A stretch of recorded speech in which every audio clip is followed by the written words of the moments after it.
दोस्तों, तो कैसे हैं आप लोग और मेरे बच्चों और मेरे प्यारे प्यारे स्टूडेंट्स। आई होप बढ़िया होंगे। तो स्वागत है आप लोगों का क्वालिफायर क्लासेस में।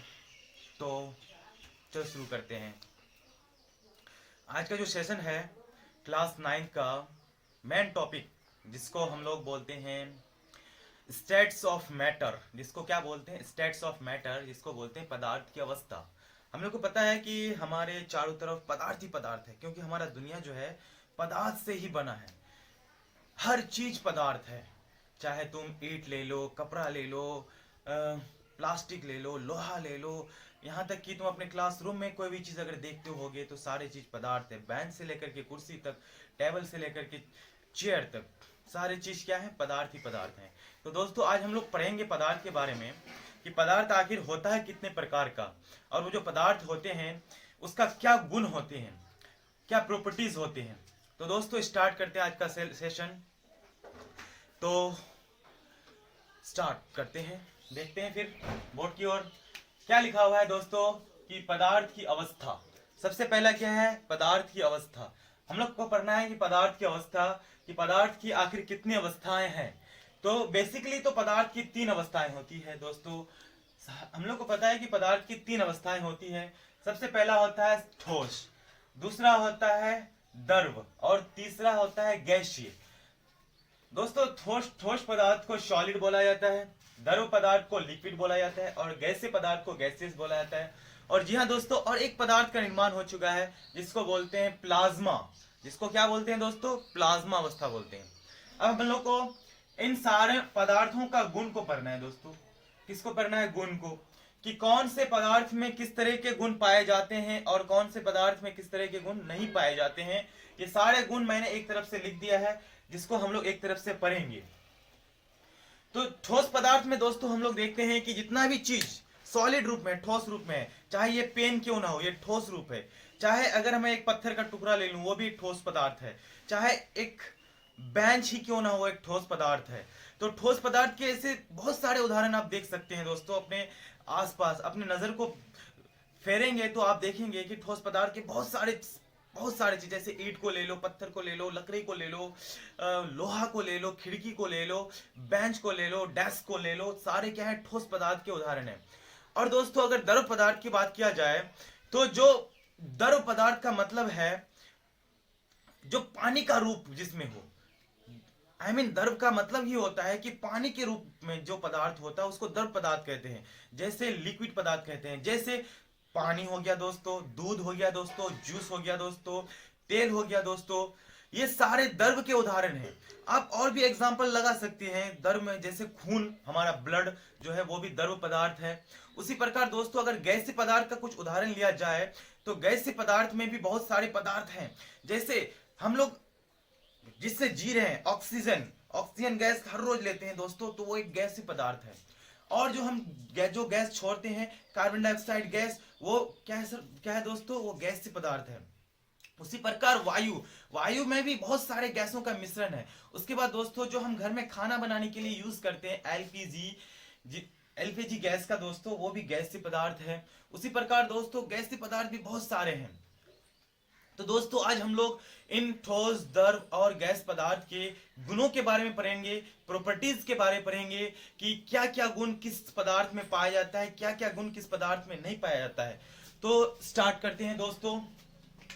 सबसे पहला गुण है दोस्तों हमारा आकृति एवं आयतन। सबसे पहला क्या है दोस्तों, आकृति एवं आयतन, जिसको बोलते हैं शेप एंड वॉल्यूम।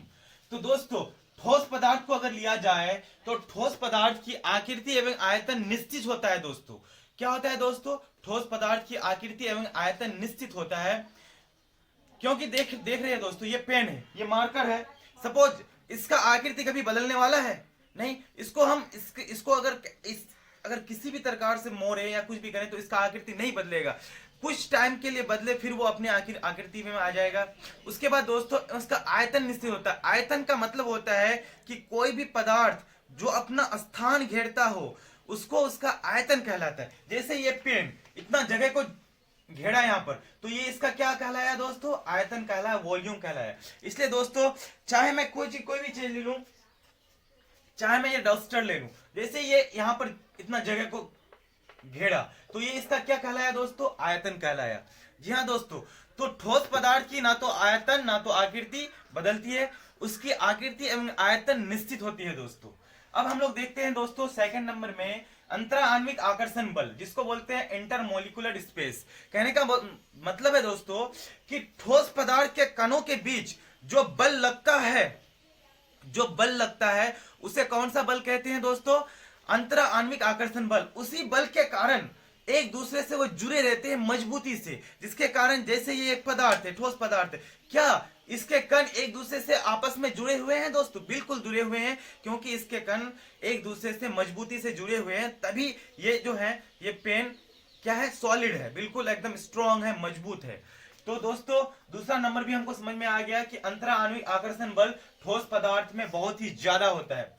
उसके बाद अंतरा आणविक स्थान, जी हाँ दोस्तों, यहाँ पर आप देख सकते हैं पिक्चर में कि ठोस पदार्थ में अंतरा आणविक आकर्षण बल क्या होते हैं, मजबूत होने के कारण इसके जो कण है एक दूसरे से क्या हुए हैं, जुड़े हुए हैं। और दूसरा नंबर में, तीसरा नंबर में दोस्तों क्या है, अंतरा आणविक स्थान, जिसको बोलते हैं इंटरमोलिकुलर स्पेस। जी हाँ दोस्तों, ठोस पदार्थ के कणों के बीच में स्थान जो होते हैं ना दोस्तों, खाली स्थान बहुत ही कम होते हैं, न्यूनतम होते हैं। जैसे इस पेन को देख लो, इसके कणों के बीच में रिक्त स्थान आपको दिखाई नहीं दे रहा होगा, लेकिन मैंने यहां पर थोड़ा एक ग्राफ बनाया है ताकि आप लोगों को समझ में आ जाए कि ठोस पदार्थ के कणों के बीच में अंतरा आणविक स्थान बिल्कुल न्यून होता है, न्यूनतम होता है, 0 होता है। अब हम लोग देखते हैं दोस्तों घनत्व, डेंसिटी। डेंसिटी का मतलब क्या होता है दोस्तों, अगर हम लोग इसको अच्छे तरीके से समझने के लिए अगर हम समझा जाए तो घनत्व का मतलब होता है घनापन, उसके कणों के बीच कितने घनापन है। कहने का मतलब है कि ठोस पदार्थ जो होते हैं उसमें कण जो होते हैं ना ठूस ठूस के भरे होते हैं। कहने का मतलब उसका घनत्व जो होता है, डेंसिटी जो होता है, बहुत ही हाई होता है, बहुत ही उच्च होता है। उसके बाद दोस्तों बहने की प्रवृत्ति, ठोस पदार्थ में बहने की प्रवृत्ति नहीं पाई जाती है दोस्तों। क्यों? क्योंकि ठोस पदार्थ जो होते हैं, ठोस पदार्थ को अगर मैंने ऐसे छोड़ा तो क्या ये बहने लगेगा? बिल्कुल भी नहीं। बहने की प्रवृत्ति दोस्तों हम लोग आगे पढ़ते हैं किस में पाई जाती है, तो बहने की प्रवृत्ति ठोस पदार्थ में नहीं पाई जाएगी। तीसरा है संपीड़ितता, जिसको बोलते हैं कंप्रेसिबिलिटी। कहने का मतलब, कंप्रेसिबिलिटी का मतलब होता है दोस्तों कि कणों के बीच फिसलना। क्या ठोस पदार्थ के कण एक दूसरे से फिसल जाते हैं क्या? नहीं, बिल्कुल भी नहीं। तो क्या होते हैं कि ठोस पदार्थ क्या होते हैं, असंपीडीय होते हैं, संपीडीय नहीं होते हैं। क्यों दोस्तों? क्योंकि अगर इसके कण अगर फिसल जाते तो क्या ये पेन का शेप एक जैसा होता है? बिल्कुल भी नहीं। अगर पेन को पकड़ता तो फिसल करके नीचे की ओर गिर जाता और इसके कण क्या हो जाते, छूट जाते। तो जिसके कारण ठोस पदार्थ असंपीड्य होते हैं, बिल्कुल संपीड्य नहीं होते हैं। अब दोस्तों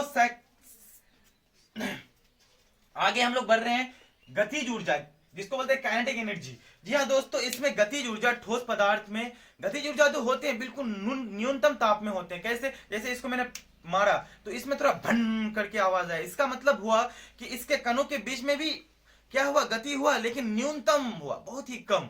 तो इसका मतलब ठोस पदार्थ में गतिज ऊर्जा थोड़ा न्यूनतम होता है न्यूनतम, बहुत ही कम। उसके बाद दोस्तों क्वथनांक। क्वथनांक का मतलब बॉइलिंग पॉइंट। बॉइलिंग पॉइंट जैसे ठोस पदार्थ का बॉइलिंग पॉइंट, उसको कहते हैं, या क्वथनांक उसको कहते हैं जिस ताप पर कोई भी पदार्थ उबलना स्टार्ट करे। क्या करना स्टार्ट करे? उबलना। जैसे पानी को हम लोग गर्म करते हैं तो वो 100 डिग्री सेल्सियस पर वो उबलने लगता है, लेकिन क्या किसी लोहा को अगर हम 100 डिग्री सेल्सियस पर अगर गर्म करेंगे तो क्या उबलने लगेगा? बिल्कुल भी नहीं दोस्तों। इसलिए ठोस पदार्थ का क्वथनांक बहुत ही हाई होता है, बहुत ही उच्च होता है। जी हाँ दोस्तों, आगे हम लोग पढ़ते हैं द्रवनांक, मेल्टिंग पॉइंट। जी हाँ दोस्तों, ठोस पदार्थ का मेल्टिंग पॉइंट भी बहुत ही उच्च होता है। जैसे लोहे को फैक्ट्रीज में अगर पिघलाने के लिए तो उसका मेल्टिंग पॉइंट या उसका जो द्रवनांक होता है बहुत ही हाई होता है, लगभग 800 से 1000 डिग्री सेल्सियस ताप पर गर्म करेंगे लोहा को, तभी वो मेल्ट होगा, तभी वो पिघलेगा। ठीक है दोस्तों, तो इसका द्रवनांक और क्वथनांक बहुत ही हाई होता है। किसका दोस्तों? ठोस पदार्थ का। उसके बाद दोस्तों जमना। जी हाँ दोस्तों, फ्रीजिंग पॉइंट। तो ठोस पदार्थ में फ्रीजिंग पॉइंट कुछ नहीं होता है, क्योंकि ठोस पदार्थ खुद जमे हुए होते हैं। उसके बाद दोस्तों विसरण। ठोस पदार्थ में विसरण की प्रवृत्ति नहीं पाई जाती है दोस्तों। विसरण क्या होता है दोस्तों, वो हम लोग आगे पढ़ते हैं। अब हम लोग आ जाते हैं दोस्तों द्रव पदार्थ में। तो हम लोग, आई होप आप लोगों को ठोस पदार्थ के बारे में समझ में आ गया होगा। अब हम लोग पढ़ते हैं द्रव पदार्थ के बारे में। हम लोग का ठोस पदार्थ कंप्लीट हो गया दोस्तों। अब द्रव पदार्थ के बारे में पढ़ते हैं कि द्रव पदार्थ की आकृति एवं आयतन क्या होता है। जी हाँ दोस्तों, द्रव पदार्थ की आकृति निश्चित नहीं होती है, बल्कि उसका आयतन निश्चित होता है। क्योंकि द्रव पदार्थ को अगर किसी जगह रखेंगे तो जगह तो छेकेगा, लेकिन क्या उसका आकृति निश्चित होता है दोस्तों? बिल्कुल भी नहीं। अगर उसको मैंने एक लोटा में डाल दिया तो वो लोटा का शेप ले लिया, मैंने उसे एक बोतल में डाल दिया तो वो बोतल का शेप ले लिया, मैंने उसे एक कटोरे में डाल दिया तो कटोरे का शेप ले लिया। तो दोस्तों द्रव पदार्थ की आकृति तो निश्चित नहीं होती है, बल्कि आयतन क्या होती है दोस्तों? वॉल्यूम निश्चित होती है। उसके बाद दोस्तों अंतरा आणविक आकर्षण बल। अंतरा आणविक आकर्षण बल दोस्तों ठोस के मुकाबले में थोड़ा सा कमजोर होता है। क्यों? क्योंकि इसके कण थोड़ा क्या होते हैं? फैले फैले होते हैं। किसके मुकाबले में? ठोस के मुकाबले में। तो दोस्तों आप लोग को समझ में आ गया होगा कि अंतरा आणविक आकर्षण बल ठोस के मुकाबले में थोड़ा सा कम होता है। उसके बाद दोस्तों अंतरा आणविक स्थान, जिस प्रकार यहां पर देख सकते हैं दोस्तों, ठोस के मुकाबले में इसका अंतरा आणविक स्थान थोड़ा ज्यादा है। तो जी हाँ दोस्तों कि द्रव पदार्थ का अंतरा आणविक स्थान ठोस के मुकाबले में ज्यादा होता है, इस बात को याद रखना दोस्तों। उसके बाद घनत्व दोस्तों, डेंसिटी, वही घनापन जिसको बोले। अगर मैं सिंपल वे में अगर मैं समझाऊं तो ठोस के मुकाबले में द्रव का घनत्व क्या होता है? निम्न होता है, थोड़ा सा कम होता है दोस्तों। उसके बाद दोस्तों बहने की प्रवृत्ति। जी हाँ दोस्तों, द्रव का एक बहुत ही ज्यादा इंपॉर्टेंट गुण होता है, वो क्या होता है? बहने की प्रवृत्ति। जैसे मैंने पानी को अगर कहीं डाला नीचे जमीन में तो वो बहने लगेगा दोस्तों, लेकिन ठोस पदार्थ को अगर डाला तो क्या वो बहने लगेगा? बिल्कुल भी नहीं दोस्तों, क्योंकि ठोस पदार्थ में बहने की प्रवृत्ति नहीं पाई जाती और द्रव पदार्थ में बहने की प्रवृत्ति पाई जाती है दोस्तों। उसके बाद संपीड्यता, ये भी असंपीड्य होते हैं दोस्तों, लेकिन ठोस पदार्थ के मामले में थोड़ा संपीड्य होते हैं। जैसे पानी को मैंने ऐसे नीचे की ओर डाला तो उसके कण फिसल रहे हैं ना, तभी तो नीचे गिर रहे हैं। इसका मतलब वो संपीड्य होते हैं, लेकिन ठोस के मुकाबले में थोड़ा सा क्या होते हैं? ज्यादा संपीड्य होते हैं। लेकिन ठोस तो बिल्कुल भी संपीड्य नहीं होते, वो असंपीड्य होते हैं। उसके बाद दोस्तों गतिज ऊर्जा। जी हाँ दोस्तों, इसमें गतिज ऊर्जा थोड़ा सा ज्यादा होता है। किसके मुकाबले में? ठोस के मुकाबले में द्रव में गतिज ऊर्जा ज्यादा होता है, क्योंकि अगर पानी अगर बहेगा इसका मतलब वो गति कर रहा है। उसके बाद दोस्तों क्वथनांक। क्वथनांक कहने का मतलब है दोस्तों कि जब हम पानी को गर्म करते हैं तो उबलने लगता है कितने डिग्री सेल्सियस पर दोस्तों? तो 100 डिग्री सेल्सियस पर। कितना डिग्री सेल्सियस पर दोस्तों? 100 डिग्री सेल्सियस पर। कहने का मतलब है द्रव का क्वथनांक होता है दोस्तों जो 100 डिग्री सेल्सियस पर हो जाता है आसानी से। उसके बाद दोस्तों द्रवनांक, मेल्टिंग पॉइंट। मेल्टिंग पॉइंट दोस्तों ये 0 डिग्री सेल्सियस पे स्टार्ट हो जाता है, क्योंकि अगर जैसे एक बर्फ को मैंने फ्रिज से निकाला और उसको बाहर रखा, क्योंकि फ्रिज में तो उस बर्फ का तापमान माइनस में होता है, जैसे वो माइनस से थोड़ा सा बढ़ करके पॉजिटिव की ओर आया, 0 डिग्री सेल्सियस पर आया, तो बर्फ पिघलना स्टार्ट हो जाएगा। कहने का मतलब दोस्तों कि अगर द्रव का सॉरी फॉर कुछ गलत हो गया।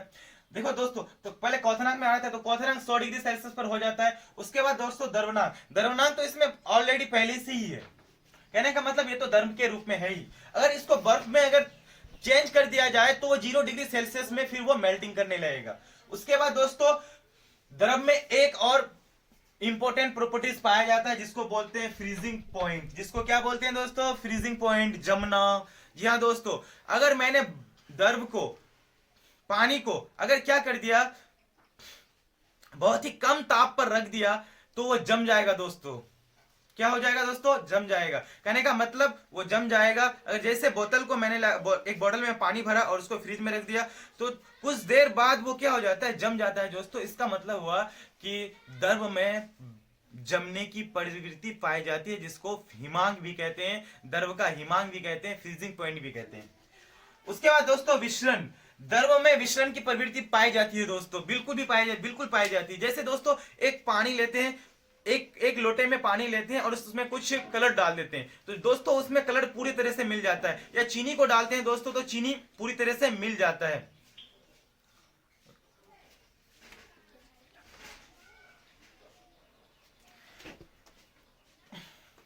सॉरी दोस्तों, कुछ टेक्निकल इश्यू आ गया था।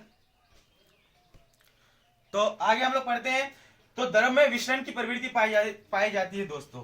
आई होप आप लोगों को द्रव के बारे में भी पता चल गया होगा कि द्रव के कितने प्रॉपर्टीज, कितने गुण होते हैं। अब हम लोग दोस्तों पढ़ते हैं गैसीय पदार्थ, गैसियस। जी हाँ दोस्तों, गैस की ना तो कोई निश्चित आकृति होती है ना ही निश्चित आयतन होता है। अब तुम गैस को चाहे गुब्बारे में फुलाओ तो गुब्बारे का शेप ले लेगा, चाहे तुम सिलेंडर में भरो सिलेंडर में आ जाएगा। तो इसलिए दोस्तों गैस का ना तो कोई निश्चित आकृति होती है और ना ही कोई निश्चित आयतन होता है। क्योंकि दोस्तों अगर गैस को मैंने सिलेंडर में रखा है तो उसमें कितना सारा गैस एक सिलेंडर में आ जाता है, सोचो। और उस गैस को अगर मैंने लीक कर दिया तो वो पूरे मोहल्ले में फैल जाएगा। इसका मतलब होता है कि उसकी ना तो कोई निश्चित आकृति होती है और ना ही कोई निश्चित आयतन। उसके बाद दोस्तों अंतराण्विक आकर्षण बल। दोस्तों गैस पदार्थ में अंतराण्विक आकर्षण बल बिल्कुल न्यून होता है, क्योंकि उसके कण में फैलने की प्रवृत्ति पाई जाती है। क्योंकि गैस के कण बहुत एक्टिव होते हैं और वो एक दूसरे से दूर जाने की कोशिश करते हैं। इसका मतलब हुआ उसमें अंतराण्विक आकर्षण बल न्यून होता है।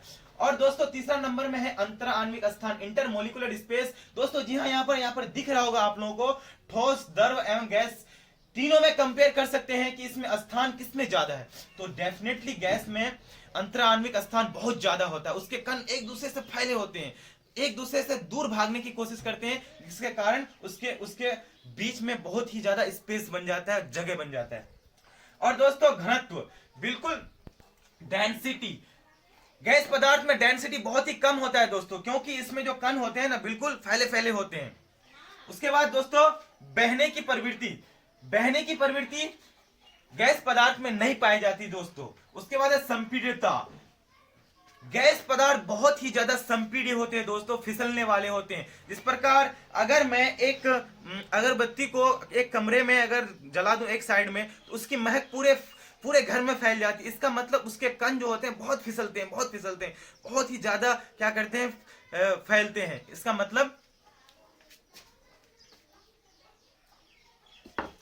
इसका मतलब हुआ कि इसमें संपीड्यता बहुत ही ज्यादा होता है। उसके बाद दोस्तों गतिज ऊर्जा, काइनेटिक एनर्जी। जी हाँ दोस्तों, सबसे ज्यादा गतिज ऊर्जा गैसीय पदार्थ में पाया जाता है। जी हाँ दोस्तों, गतिज ऊर्जा, क्योंकि अगर मैंने गैस को कहीं पर भी छोड़ दिया तो बहुत ही ज्यादा फैलने की कोशिश करता है और वो पूरा फैल जाता है। इस प्रकार मैंने अभी अगरबत्ती का एक उदाहरण दिया कि अगरबत्ती को मैंने जलाया तो उसका सेंट पूरा एकदम कमरे में पूरे एकदम चारों ओर फैलने लगता है। इसका मतलब उसका गतिज ऊर्जा बहुत ही ज्यादा होता है। उसके बाद दोस्तों क्वथनांक और द्रवनांक। इसका जो क्वथनांक और द्रवनांक जो होता है दोस्तों बहुत ही कम ताप पर हो जाता है। कहने का मतलब 100 डिग्री सेल्सियस नहीं चाहिए, बहुत ही कम न्यूनतम ताप पर इसका क्वथनांक भी हो जाता है इसका। उसके बाद द्रवनांक भी हो जाता है। और दोस्तों फ्रीजिंग, इसको अगर हम गैस को बहुत ही ज्यादा ठंडा कर दें तो इसका फ्रीजिंग किया जा सकता है। उसके बाद दोस्तों इसके बाद है विसरण।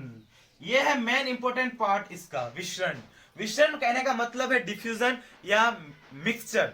जी हाँ दोस्तों, गैसीय पदार्थ जो होते हैं इसमें मिलने की क्वालिटी, विसरण करने की क्वालिटी बहुत ही ज्यादा मात्रा में पाई जाती है। जैसे दोस्तों हमारे वायुमंडल में कितने सारे गैसेस हैं, क्या कोई गैसेस हम लोग को पता चलता है कि कौन ऑक्सीजन है, कौन हाइड्रोजन है, कौन कार्बन डाइऑक्साइड है, कौन हीलियम है? नहीं दोस्तों, क्योंकि ये सब एक दूसरे से विस्तृत किए हुए थे, मिले हुए होते हैं। इसलिए दोस्तों गैसों में विसरण करने की क्वालिटी बहुत ही ज्यादा होता है और इसमें विसरण की प्रवृत्ति पाई जाती है। विसरण का मतलब होता है दोस्तों कि एक पदार्थ का दूसरे पदार्थ में किसी भी अनुपात में मिल जाने की प्रक्रिया को ही क्या कहते हैं दोस्तों? विसरण कहते हैं दोस्तों।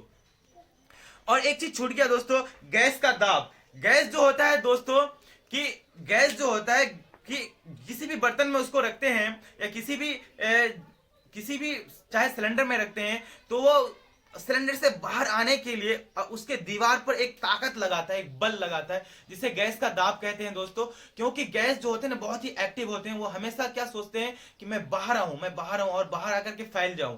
इसलिए दोस्तों गैस में क्या होते हैं, गैस का दाब भी होता है और गैस में विसरण की क्वालिटी पाई जाती है। आई होप दोस्तों कि यह पॉइंट आप लोगों को समझ में आ गया होगा। और दोस्तों हमारा एक पॉइंट रह गया जिसको बोलते हैं प्लाज्मा अवस्था। इसको पदार्थ की चतुर्थ अवस्था कहते हैं दोस्तों, पदार्थ की चतुर्थ अवस्था प्लाज्मा अवस्था को कहते हैं। और प्लाज्मा अवस्था बहुत ही ज्यादा हीट अगर कहीं हो तो वहां पर प्लाज्मा की उत्पत्ति हो जाती है। जैसे सूर्य हुआ एवं तारे हुआ, इन सारों में प्लाज्मा अवस्था है। कहने का मतलब प्लाज्मा का मैटर या जो पदार्थ है, प्लाज्मा पदार्थ ये सब सूर्य और तारों में होता है। और प्लाज्मा पदार्थ का उपयोग बहुत सारी चीजों में किया जाता है, जैसे प्रदीप्त ट्यूब एक बल्ब होता है, उसके बाद नियोन संकेत वाले बल्ब में किया जाता है। तो जी हाँ दोस्तों, तो और मेरे प्यारे बच्चों, आज का टॉपिक यही था, ठोस द्रव और गैस के बारे में, जो पदार्थ की अवस्था था। आई होप आप लोगों को समझ में आ रहा होगा। तो अगर समझ में आ रहा है तो लाइक करें और हमारे चैनल को सब्सक्राइब करें, क्योंकि दोस्तों नया नया चैनल है तो आप लोगों के सपोर्ट के बिना कुछ भी नहीं हो सकता। तो फिर आज का टॉपिक यही खत्म करते हैं। जय हिंद दोस्तों।